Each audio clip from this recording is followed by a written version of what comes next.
Welcome back, everyone, to another episode of BBP News. I'm Nicholas Rod, and I am alone this morning. No Chris to join me, but we do have a lot of news today. We are back. And before we get into anything, let's get into the weather. In Los Angeles today, it'll be partly cloudy and 72 degrees.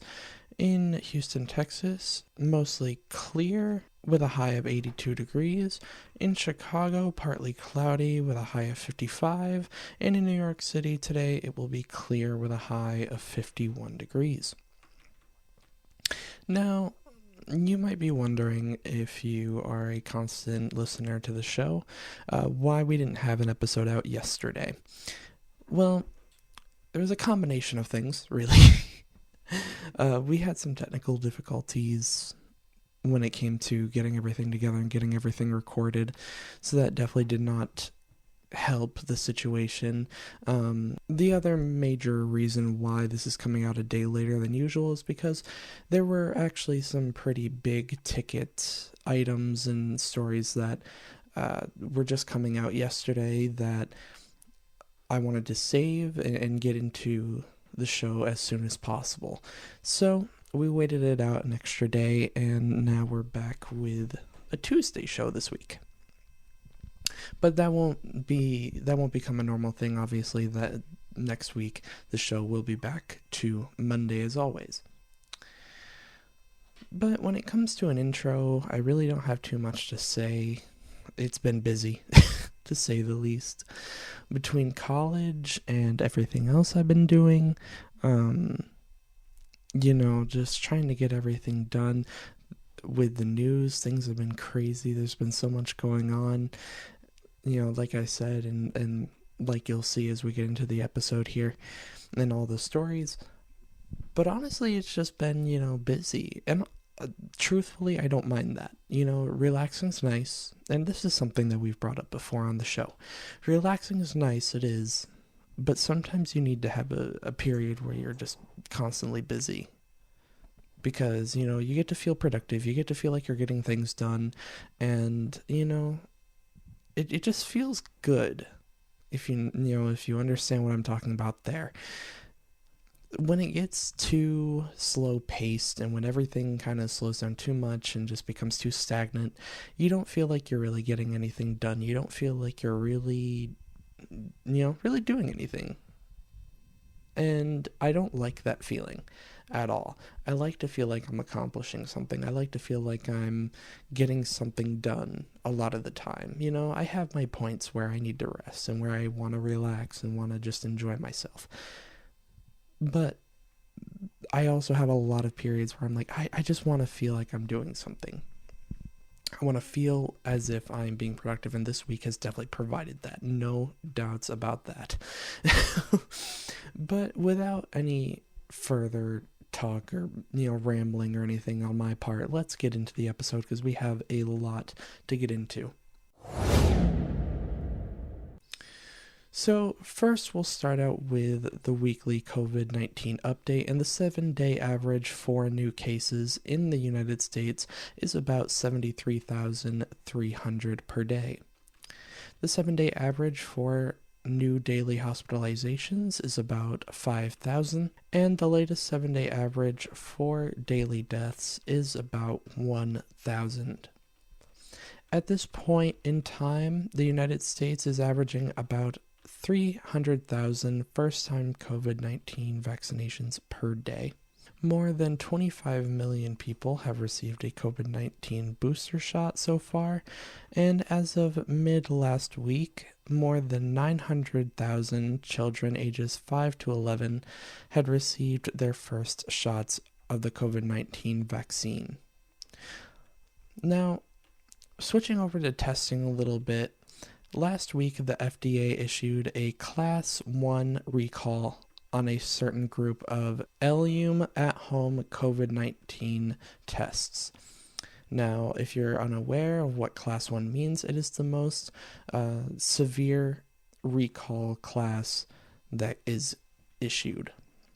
The reason for the recall was that they were giving too many false positives due to a manufacturing error. The manufacturing dates for the group at hand were February 24th to August 11th, and the distribution dates were April 13th to August 26th. This is actually an expansion on an earlier recall on these tests that came back on October 5th. But that is the end of our COVID-19 update, and now we switch gears a little bit to former Governor Andrew Cuomo. Now, throughout the investigation, former New York Governor Andrew Cuomo was often combative with investigators and repeatedly denied inappropriate behavior. Now, there was a 515-page transcript released by the state's Attorney General, Letitia James, and she had launched an investigation that found that Cuomo groped, kissed, and made sexual suggestive comments towards 11 women.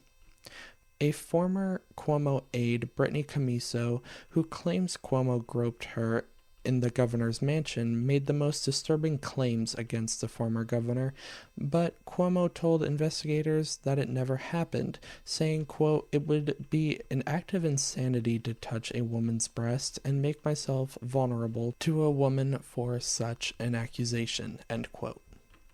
The incident prompted a separate investigation from the Albany County Sheriff's Office, which filed a criminal complaint against the former governor last month for forcibly touching. The Albany County District is now investigating the criminal complaint, and when asked if he ever kissed any staff members on the lips, Cuomo replied, quote, "I kiss on the cheek. There may be an occasion where staff members kiss me on the lips, but I kiss on the cheek as a rule," end quote. Another incident came from an unmarked trooper on Cuomo's security detail who claims she was harassed and inappropriately touched. She told investigators, quote, "I felt like completely violated because to me, like that's between my chest and my privates," end quote. Cuomo's attorney criticized the state attorney general, saying that they are prejudiced against people for a criminal charge that is pending. At the end of the questioning with Cuomo, he said, quote, "I would like to say it was a pleasure, but I am under oath," end quote. Now talking about flights, on Tuesday, November 9th, the FAA released a new report outlining over $225,000 worth of fines for 10 passengers acting unruly on flights. This is all stemming from a zero-tolerance policy the FAA put into place back in January of this year to stop these kinds of incidents. In total, the fines have reached over $1 million. Some of these cases have involved people refusing to wear a face mask while on the flight, and some of these include a woman flying from Tampa Bay to Miami back in January, fined $24,000 for refusing several times to put on her mask. She then shoved a flight attendant when her removal was ordered by the pilot of the flight. Also, a woman flying from New Orleans to Baltimore was fined $24,000 for responding to a flight attendant's request for her to wear her mask by punching and kicking him. And there was even a case from last year when a woman flying from Detroit to Salt Lake City in December refused to wear her mask and then began swearing at the crew members and threatening them. The largest penalty that was given when it came to these 10 passengers was for a woman on a Horizon Air flight in May from Austin to San Francisco.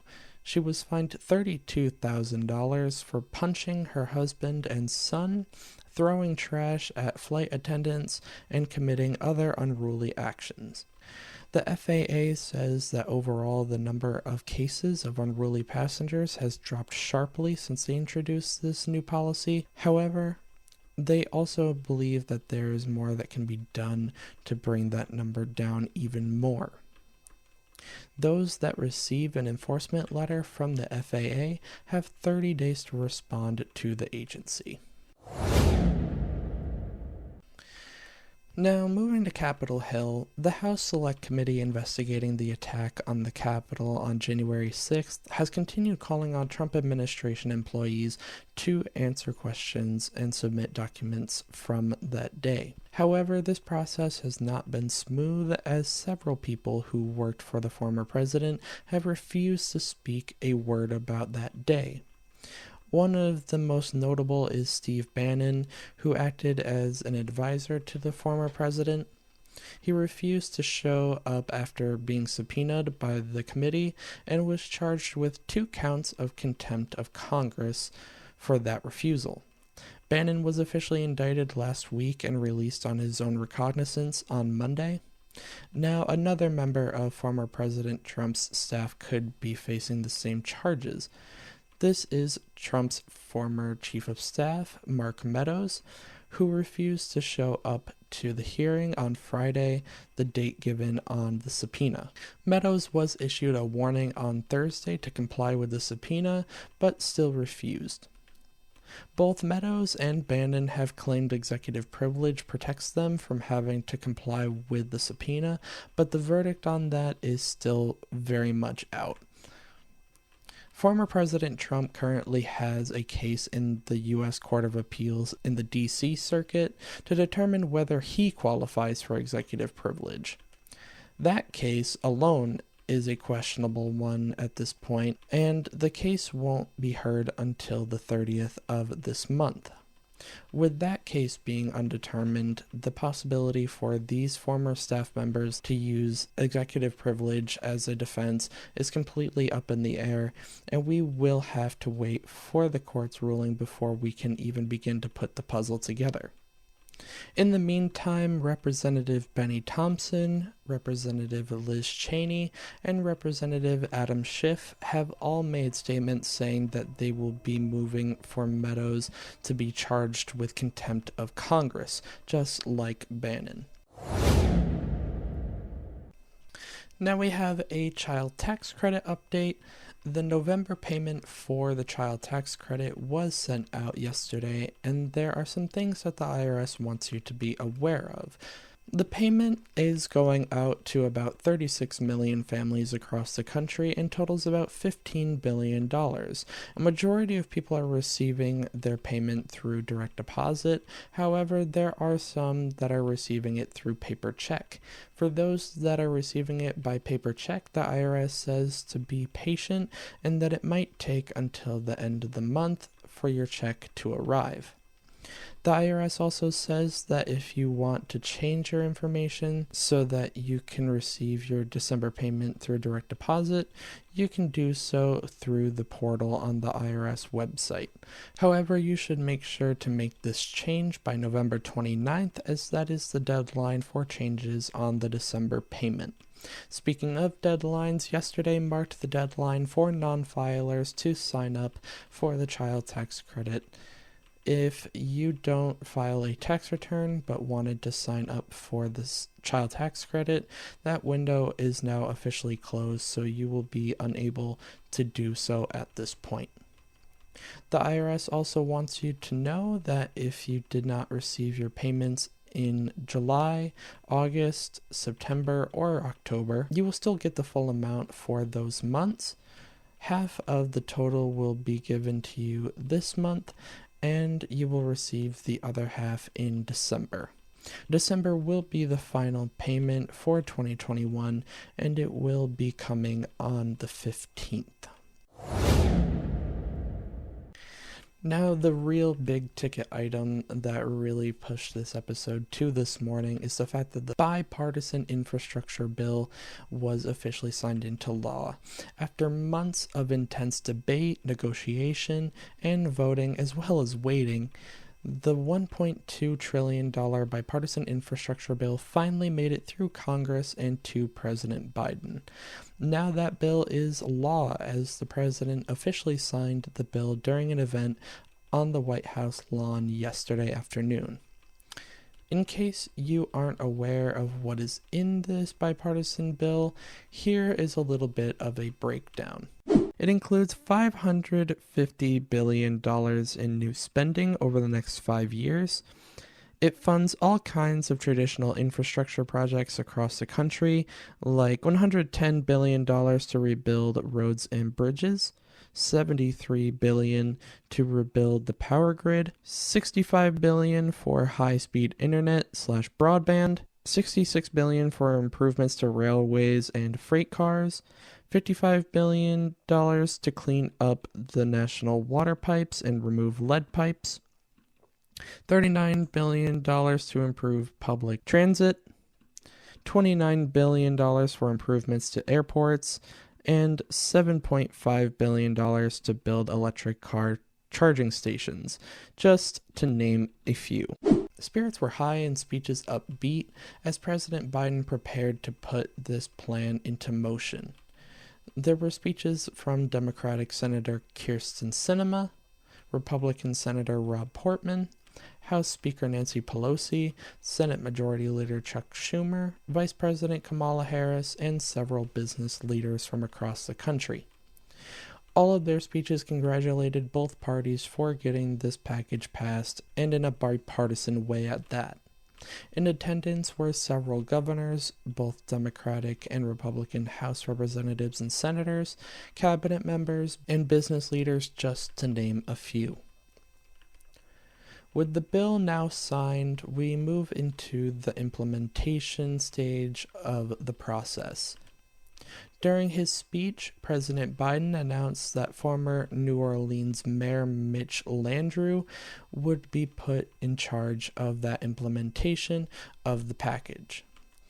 With the bill signed, President Biden, as well as First Lady Jill Biden, Vice President Kamala Harris, and several cabinet members will be hitting the road to talk about how the package can help Americans from all different communities. The first stop is happening today, as President Biden will be at a damaged bridge in New Hampshire.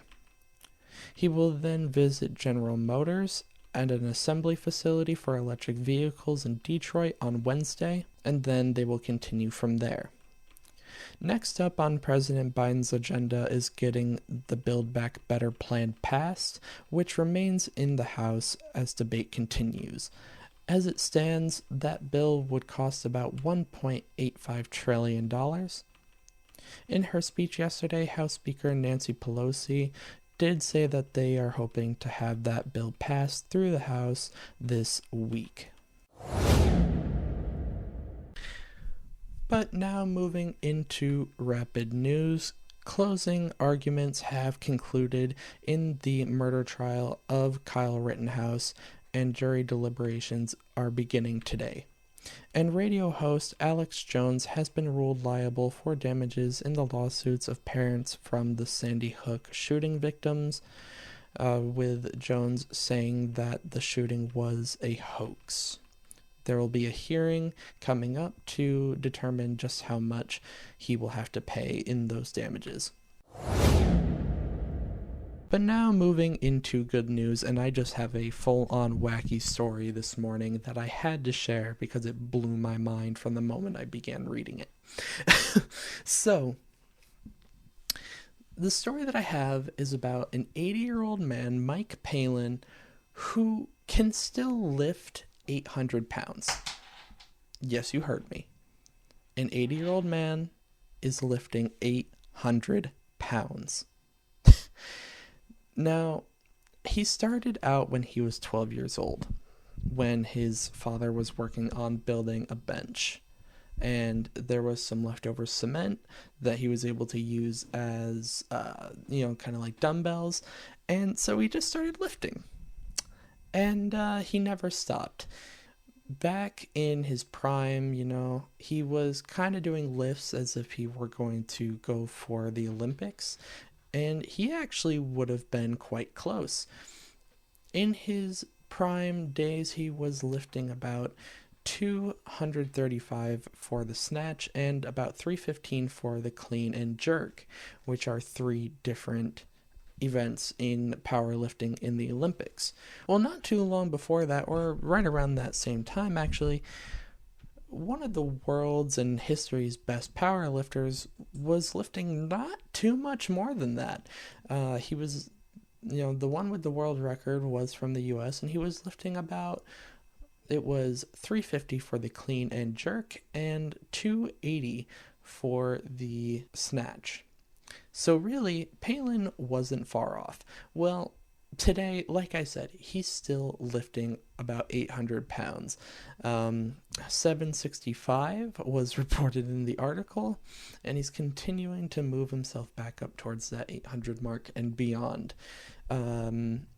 And really, I just had to share this story because it blew my mind.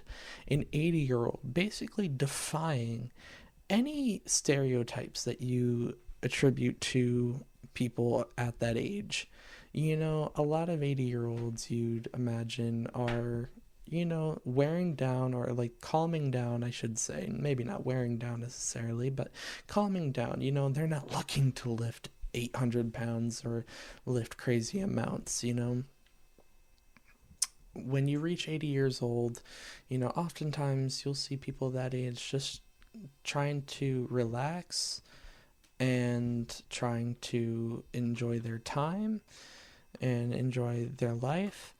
Well, Palin has decided to live young forever, because instead of going through that calm down process, instead of just letting himself relax, he's going all out. He's going all out. He's still lifting 800 pounds. He still skis. He still does all this stuff. He's living young forever, and it's just absolutely amazing to see, and really just I know it gives me motivation to do better. Are you kidding me? An 80-year-old is lifting 800 pounds? Whew. What can I do if I really try? So really, this is just an amazing story. I thought it was a great motivational story, and it put a smile on my face just to imagine someone who's 80 years old just outlifting everybody. Everybody. But that is it for this morning's episode of BBP News, and I hope you guys enjoyed this episode. If you want to stay up to date with all the latest and breaking news, go give us a follow on our Twitter page. That link is in the show notes, and follow us on our personal accounts where we are always talking about anything and everything. Those links are in the show notes as well. Also head over to Medium, where we have articles about information that doesn't, different stories that don't show up on the podcast, and in some cases we go deeper into the topics that we talk about here over there. So go check those out, and link in the show notes for that as well. But that is all from me, you guys. We will be back here tomorrow with a dumb law, and then back on Friday for a wrap up of the week's news. Until then, see you later, guys.